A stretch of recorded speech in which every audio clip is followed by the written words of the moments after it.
It's important to me that we try and increase the audience share.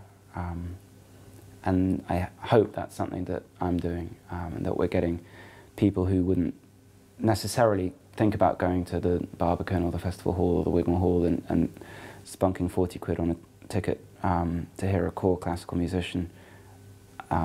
I hope they would come and hear me, mainly because it's slightly cheaper, but also because I think it's perhaps less overwhelming for a first-timer. But again, hopefully, if anything, it will be a springboard to those kind of venues and those kind of musicians, and that's got to be a good thing. Having spoken to people afterwards, and they seem, over half of them seem to be first-timers at classical music. They're all kind of in their early 20s, the majority are in their early 20s. It's a very different kind of dynamic to normal classical concerts, I think. So again, lovely. Thank you. More, please. Tragic love. Beginning to feel a bit bad if there are any couples who've come here tonight expecting a nice romantic evening. Maybe you've had a little argument in the car on the way and now you're just really in a funk. I guess the truth is, somewhere in the rule book, composers just are incapable of having healthy, beautiful, loving relationships. So long as you're not a composer, I think you'll be fine. These guys are all just nuts. Tragic love. Greeks know a thing or two about tragedy. Look at their banking system.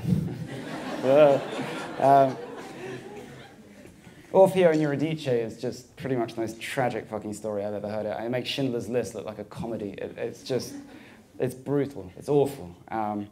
Greek tragedies are always about guys shagging their mums or stabbing their dads or stabbing themselves in the eyes or whatever.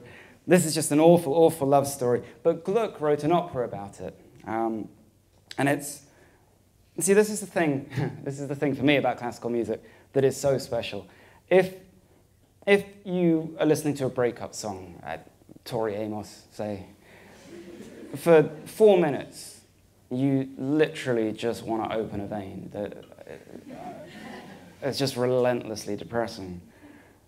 Classical music, on the other hand, when it's a sad piece, doesn't seem to matter how devastating it is.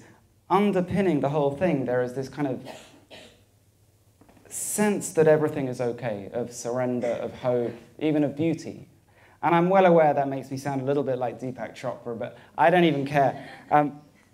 So this piece, for example, is Orfeo's Melody, which is just a really very, very sad song, and he sings it, and it's a transcription for piano by an Italian called Giovanni Scambatti. I think if one had to write a love letter in music for someone they wanted to spend the rest of their lives with and wanted to say everything there is to say about love, they couldn't do much better than this.